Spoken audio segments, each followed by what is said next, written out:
টটিনি কাঁদতে কাঁদতে পরশুরামকে বলে, চারিদিকে এত বিপদ, আমরা কিভাবে শান্তিতে একটু বাঁচতে পারবো বলো তো?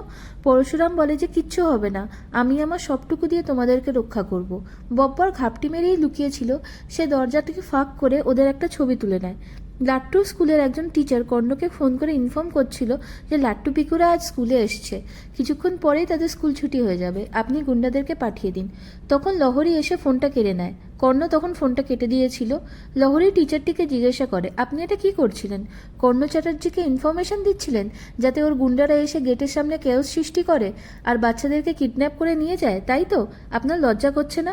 টিচার বলে, না না, আমি কিডন্যাপ করাতে চাইনি, কর্ণ চ্যাটার্জি আমাকে হুমকি দেয়, চাকরি থেকে বরখাস্ত করে দেওয়ার ভয় দেখায়। চাকরি চলে গেলে পরিবার শুদ্ধ তো না খেয়ে মরবো যে। কর্ণ চ্যাটার্জির অনেক পাওয়ার, ওনার সাথে যুদ্ধ করে আপনারা পেরে উঠবেন না। এরপরে লহরী ফোন করে টটিনি ও পরশুরামকে সব কথা জানায়। পরশুরাম বলে, কিচ্ছু হবে না, আমাদের সাথে আইনের উপাসক পরশুরাম আছে। টটিনি অবাক হয়ে পরশুরামের দিকে তাকিয়ে থাকে আর বলে, এতটা আত্মবিশ্বাস তোমার মধ্যে? মাঝে মাঝে মনে হয় তুমি পরশুরাম হলে ভালো হতো।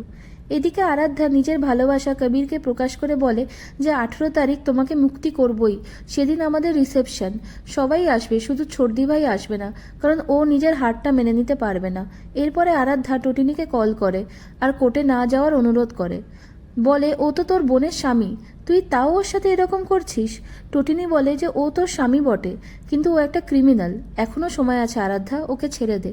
আরাধ্যা বলে যে না, ছাড়বো না, 18 তারিখ তুই কিছুতেই কোর্টে যেতে পারবি না, কবির বেকসুর খালাস পাবেই, আমার শ্বশুরমশাইয়ের পাওয়ার তুই জানিস না, তাই সাবধানে থাকিস কিন্তু।